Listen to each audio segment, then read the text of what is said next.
Hello everyone. Welcome to Om Maths Corner. Dear students, today our topic is multiple choice questions part 2, relations and functions. यहाँ हम discuss करेंगे कुछ short tricks और साथ साथ में उनकी एक्सप्लेनेशन। तो जुड़े रहिए। Multiple choice questions part 2, relations and functions. First of all question number 8 मैं आपको बताना चाहूँगा कि क्वेश्चन नंबर 1 से लेकर क्वेश्चन नंबर 7 तक हम पार्ट 1 में डिस्कस कर चुके हैं। तो आज के वीडियो का पहला question, question number 8, if f is a mapping from R to R, f of x is equal to x raised to power 3 plus 5, then what is f inverse x? Out of these 4 options इनमें से कौन सा correct answer है? x plus 5 whole raised to power 1 upon 3, x minus 5 whole raised to power 1 upon 3, 5 minus x whole raised to power 1 upon 3 या फिर 5 minus x। हमारे पास question है f of x is equal to x raised to power 3 plus 5। तो सबसे पहले हम inverse पता करने के लिए y is equal to f of x लेकर चलते होते हैं। f of x की value x raise to power 3 plus 5 हमने सब्स्टिट्यूट किया। अब हमारा नेक्स्ट है टारगेट लेफ्ट साइड में अकेला x लेकर आना और बाकी सब कुछ राइट साइड में y की टर्म्स में। तो x रेज टू पावर 3 को हमने लेफ्ट हैंड साइड में लिखा और यहाँ पर y था, y माइनस 5 हो गया तो y minus 5 whole raise to power 1 upon 3। अब x को हमने f इनवर्स लिखा। क्यों लिखा, कैसे लिखा?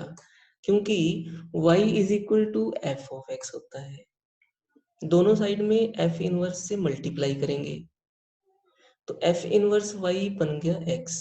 तो हमारा यहाँ पर x की जगह लिखा जाना था f inverse y is equal to y minus 5 whole raise to power 1 upon 3। चूंकि हमारे पास y एक वेरिएबल है, x भी उसी तरह से एक वेरिएबल है, तो वेरिएबल बदलने से रिजल्ट में कोई डिफरेंस नहीं आता है, चाहे हम z लिखें चाहे x लिखें। क्योंकि हम इंग्लिश में कहते हैं because x is merely a dummy variable, it has no role of its own. इसका अपने आप में कोई रोल नहीं है। हम इसको लेफ्ट साइड में अगर चेंज कर रहे हैं, थ्रू आउट हमें चेंज करना पड़ता है, राइट साइड में भी चेंज करना पड़ता है। तो f inverse y is equal to y minus 5 whole raise to power 1 upon 3 का मतलब हो गया f inverse x is equal to x minus 5 whole raise to power 1 upon 3।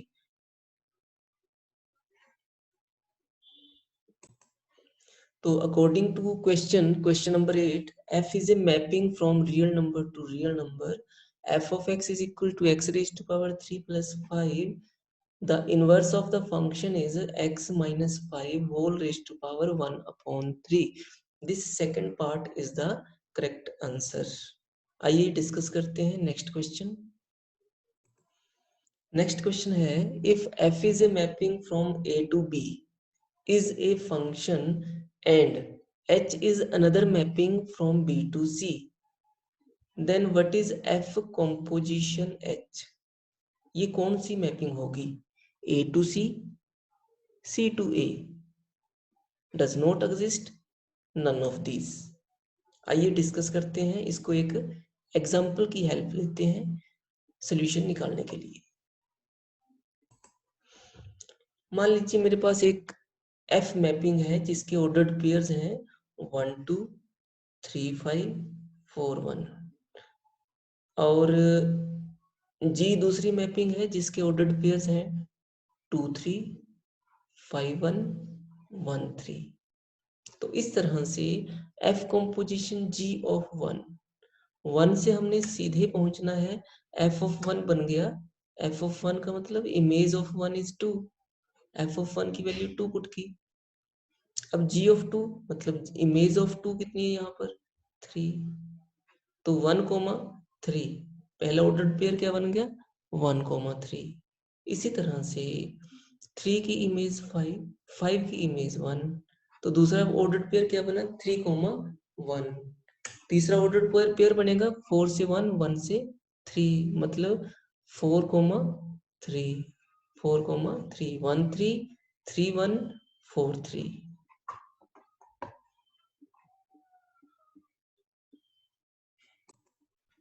तो जैसा कि क्वेश्चन में पूछा गया था, F is a mapping from A to B, H is a mapping from B to C, then what is F composition H?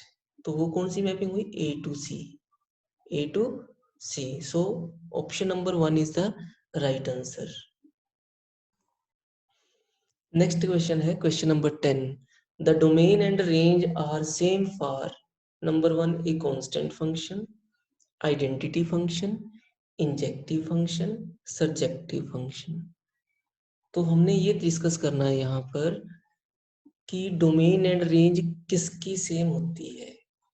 तो इन सभी 4 तरह के फंक्शंस को हम वन बाय वन पहले डिस्कस करते हैं। कांस्टेंट फंक्शन का मतलब क्या हुआ? कांस्टेंट फंक्शन का मतलब है वो लाइन जो कि एक्स एक्सिस के पैरेलल है, y इज इक्वल टू के। एक्स की डिफरेंट वैल्यूज आएंगी लेकिन हर वैल्यू से हाइट जो है इक्वल रहेगी, मतलब y की वैल्यू सेम रहेगी। तो y की वैल्यू का मतलब होता है range of the function. Domain का मतलब है x की वैल्यू। x तो पूरा का पूरा सेट ऑफ रियल नंबर्स है लेकिन y की एक ही वैल्यू है k। तो domain of f is not equal to range of f in case of constant function. Identity function का मतलब है वो लाइन जो कि x एक्सिस के ऊपर 45 डिग्री का एंगल बनाती है। तो यहाँ पर x की वैल्यू अगर 1 है तो y भी 1 है, x माइनस 2 है तो y भी माइनस 2 है, x 100 है तो y भी 100 है। मतलब कहने का डोमेन ऑफ द फंक्शन मतलब x की value is equal to range of the function मतलब y की वैल्यू। x की वैल्यू y की वैल्यू दोनों बराबर है, तो इसी को हम कहते हैं domain of f is equal to range of f। तो identity function is the correct answer according to this question. आइए साथ साथ में डिस्कस करते हैं हम कि क्या ये फंक्शन इंजेक्टिव फंक्शन में रेंज और डोमेन इक्वल होती है या नहीं। मान लीजिए दो सेट है, सेट ए के 3 एलिमेंट्स हैं A B C, set B के 4 एलिमेंट्स हैं। तो ये मैपिंग जो है 1-1 मैपिंग है, लेकिन ये यहाँ पर बात करें व्हाट इज डोमेन। डोमेन का मतलब है ऑर्डर्ड पेयर जो बने थे a,1 b,2 c,3। In ordered pairs के जो फर्स्ट एलिमेंट्स की कलेक्शन है a, b, c, इसको डोमेन कहते हैं। और उन ऑर्डर्ड पेयर्स के जो सेकंड एलिमेंट्स होते हैं 1 2 3, इनकी कलेक्शन को हम रेंज ऑफ एफ कहते हैं। तो हम देखते हैं कि डोमेन ऑफ एफ में ए बी सी और रेंज ऑफ एफ में 1 2 3 अलग अलग एलिमेंट्स हैं, ये दोनों आपस में इक्वल नहीं है। तो इंजेक्टिविटी के लिए ये क्वेश्चन का आंसर हमारा सही नहीं है। साथ साथ में हम ऑन टू फंक्शन की बात करें, सब्जेक्टिव की बात करें, तो यहाँ पर हम क्या करते हैं कि सेट ए में एक एलिमेंट को हमने सपोज बढ़ा लिया एग्जांपल में। अब हमारे पास डोमेन के 4 एलिमेंट्स हो गए, रेंज के 3 एलिमेंट्स है, दोनों आपस में इक्वल नहीं है। तो ये फंक्शन जो है सब्जेक्टिव तो है लेकिन यहाँ पर domain F is not equal to range F. तो constant function, injective function, subjective function, तीनों ही केसेस में domain of F is not equal to range of F. तो हमारा आंसर है identity function where domain of F is equal to range of F. द्वारा question की statement, the domain and range are same for a constant function, no. Identity function, yes. Injective function, no. Subjective function, no.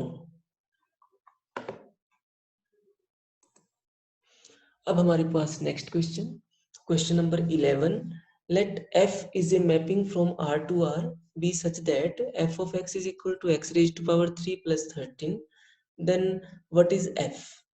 A bijection, an injection, a surjection, none of these.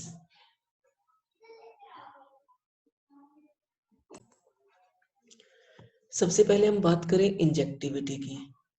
Here f of x is equal to x power 3 plus 13.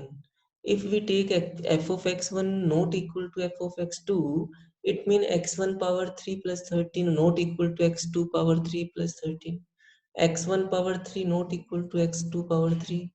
Mean to say x1 cube minus a cube minus b cube not equal to 0, mean a minus b into a square plus ab plus b square not equal to 0. So this implies x1 is not equal to x2. So जो हमारी one function की condition है, injective function की condition है, if f of x1 is not equal to f of x2, this implies x1 is not equal to x2. So this function is injective function. हम साथ साथ में discuss करें कि क्या ये फंक्शन सर्जेक्टिव है। तो सर्जेक्टिव के लिए हम पुट करते हैं y is equal to F of X. F of X की वैल्यू इस क्वेश्चन में है x power 3 plus 13। So x cube is equal to y minus 13। x is equal to y minus 13 whole raise to power 1/3। तो हर एक y के लिए हम एक x की वैल्यू फाइंड आउट कर सकते हैं, तो कहेंगे कि फंक्शन सर्जेक्टिव भी है। तो फंक्शन इंजेक्टिव भी है, सर्जेक्टिव भी है, दोनों है, तो इसका कंक्लूजन क्या है? बाइजेक्शन। तो जैसा कि क्वेश्चन में पूछा गया था, f is a mapping from r to r, f of x is equal to x power 3 plus 13। Out of these four options which one is correct? तो ये बाइजेक्शन जो है, this is most appropriate, so this is the correct answer. प्यारे दोस्तों, मैं हर रोज एक video different topics के ऊपर प्रिपेयर करता हूँ, यूट्यूब के ऊपर अपलोड किया जाता है। अगर आप चैनल को सब्सक्राइब करेंगे तो आप तक हर नया वीडियो जल्द से जल्द पहुंचेगा। तो आइए देखते हैं हम नेक्स्ट क्वेश्चन। आज का नेक्स्ट क्वेश्चन है, the function f mapping is from n to n where f of x is equal to 2x plus 3। यहाँ पर चेंज है थोड़ा सा, real number to real number से natural number to natural number mapping है। अब देखना ये है कि क्या ये फंक्शन ऑन टू है, वन वन है, one one and onto both है, या फिर नन ऑफ दीज। तो पिछले क्वेश्चन की तरह इसे भी हम डिस्कस करते हैं। यहाँ पर f of x is equal to 2x plus 3। One one की बात करें तो f of x1 not equal to f of x2 implies x1 is not equal to x2, मतलब ये कंडीशन सेटिस्फाई हो रही है। So function is one one. Onto की बात करें तो y is equal to F of X लेकर चलेंगे, y is equal to F of X की वैल्यू 2x प्लस 3, तो x की वैल्यू मिल गई हमें y माइनस 3/2। अब यहाँ पर देखना ये है कि y की हर नेचुरल नंबर को सब्स्टिट्यूट करने पर क्या x भी नेचुरल नंबर मिलता है या नहीं। y की वैल्यू हमने पहला नेचुरल नंबर पुट किया तो आंसर आया x की वैल्यू -1, लेकिन -1 तो नेचुरल नंबर होता ही नहीं है। सो हम क्या कहेंगे कि हर y के लिए हमारे पास x मतलब प्री इमेज अवेलेबल नहीं है, मतलब फंक्शन ये ऑन टू नहीं है। जैसा कि क्वेश्चन में पूछा गया था, क्या ये फंक्शन ऑन टू है? नो। वन वन है? Yes. One one onto है? No. None of this? No. So second option is the correct answer. आइए बढ़ते हैं नेक्स्ट क्वेश्चन की ओर। हमारा नेक्स्ट क्वेश्चन है, if the function f and g are given by f is equal to 1 2 3 5 4 1, g is a mapping 2 3 5 1 1 3, then what is f composition g? हम इन चार options में से करेक्ट आंसर ढूंढेंगे, जैसे कि ये क्वेश्चन पहले से भी डिस्कस किया है हमने। तो उसी के कॉन्टेक्स्ट में हम पहले ही डिस्कस कर चुके हैं f is equal to this 1 की इमेज 2, 2 से 3, तो लास्ट में हमारे पास 1 3 3 1 4 3।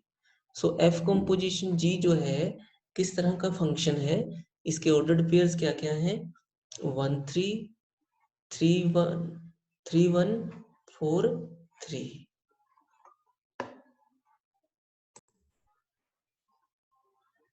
तो डियर फ्रेंड्स, क्वेश्चन नंबर 13, जैसा कि if the function f and g are given by this, what is f composition g, हमने देखा कि करेक्ट आंसर जो है इसका 1 3 3 1 4 3, this is the right answer. Option number 4 is the right answer.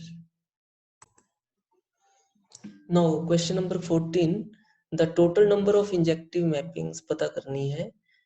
Set ए के elements हैं m, सेट बी के elements हैं n। ये 4 फॉर्मूले दिए हुए हैं, चारों में से कौन सा फॉर्मूला सही बैठता है नंबर ऑफ इंजेक्टिव मैपिंग्स को पता करने के लिए। तो इसका option number 1 is the correct answer, n factorial upon n minus m whole factorial. जानते हैं क्यों, इसको हम कुछ एग्जाम्पल्स के साथ समझने की कोशिश करेंगे। आइए सबसे पहले फर्स्ट एग्जांपल में हम सेट ए में सिंगल एलिमेंट p लेकर चलेंगे, सेट b में 3 element n is equal to 3, m is equal to 1। तो सबसे पहले हम कलेक्ट करते हैं उन सभी मैपिंग्स को जो कि इंजेक्टिव हो, 1 1 हो। p1 एक मैपिंग, p2 दूसरी मैपिंग, p3 तीसरी मैपिंग। तो इन कितनी मैपिंग है टोटल, 3। तो फॉर्मूले में सब्स्टिट्यूट करेंगे, n factorial upon n minus m whole factorial is equal to कितना हुआ, 3। Answer is true. n factorial में भी 6 आया, false. n raise to power m answer सही है, m raise to power n 8, false. तो इन दो में से देखना है कि कौन सही है। अब हम एग्जाम्पल को बदलेंगे। सेकेंड एग्जाम्पल में हमने सेट ए के 2 एलिमेंट्स लिए, m is equal to 2, n is equal to 3 रहने दिया। अब क्या हुआ, मैपिंग्स देखेंगे, p1 है तो q2 p1 के साथ q3 भी आ सकती है, p की 2 के साथ मैपिंग होने पर q1, p की 2 के साथ मैपिंग होने पर q3। तो टोटल ये हमारे पास p3 q1 p3 q2, total count करेंगे तो कितनी मैपिंग हुई है, 1 2 3 4 5 6 मैपिंग्स हैं। अब फॉर्मूले में सब्स्टिट्यूट करेंगे values, n factorial upon n minus m factorial, answer is 6। Yes, these are 6 mappings. n factorial भी 6 आ रहा है, लेकिन दोनों में, फर्स्ट एग्जांपल और सेकंड एग्जांपल में कॉमन फर्स्ट वाला ऑप्शन करेक्ट है। इसी तरह से थर्ड ऑप्शन जो है हमारी फॉल्स, फोर्थ ऑप्शन भी फॉल्स। हम एक और एग्जांपल लेकर चलेंगे। मान लीजिए सेट ए में 2 एलिमेंट है, लेकिन सेट बी में हमने 4 एलिमेंट्स ले लिए, n इज इक्वल टू 4। तो 1 1 मैपिंग p1 के साथ, p1 को फिक्स करने पर पहली लाइन में सब में p1 p1 p1 लिखा है, तो q के साथ क्या लिखा जाएगा, q2 q3 q4। दूसरी बार हमने p को 2 के साथ फिक्स किया, p2 p2 p2। तब क्या हुआ, q के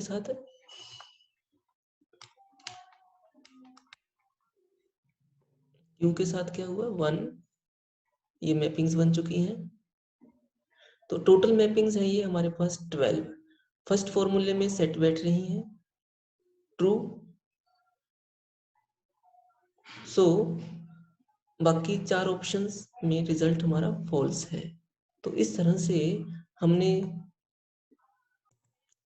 डिस्कस किया कि the total number of injective mappings from a finite set with m elements to a finite set with n elements, m is less than or equal to n। तो formula number 1 is the correct answer। So my dear friends, In future, if you want to have more and more videos, then please subscribe the channel. Subscribe the channel as well as press the like button if you like the video. Thank you for watching. Thank you very much. That's all of the day.